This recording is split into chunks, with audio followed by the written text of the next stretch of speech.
ఈరోజు వేములవాడ పట్టణ ముదిరాజ్ కాలనీకి చెందిన యామ పోచయ్య అనిత గార్ల ఏకైక పుత్రిక శ్రీలేఖ గారి పెళ్లి సందర్భంగా మరి వారి తల్లిదండ్రులు ఇద్దరు కూడా పరమపదించినా కూడా వాళ్ళ నానమ్మ ఆమెని ఇన్ని రోజులు పెంచి పెద్ద చేసి పెళ్లి యొక్క సందర్భంగా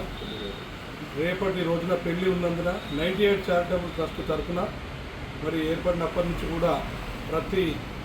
బీదవారికి సహాయం అందిస్తున్న 98 చారిటబుల్ ట్రస్ట్లో నేను కూడా క్లాస్మేట్గా అయినందుకు సంతోషిస్తూ మరి ఈరోజు 98 చారిటబుల్ ట్రస్ట్ ఆధ్వర్యంలో వీరి పెళ్లికి సరిపడా బీరువా అలాగే పరుపులు కూరలకు సంబంధించిన డబ్బులకు సంబంధించిన చెక్ కూడా అమ్మాయికి ఈరోజు అందించడం జరిగింది. మరి వారికి ఆ అమ్మాయి జీవితం కూడా ఆ రాజన్న ఎల్లవెళ్ళ తనను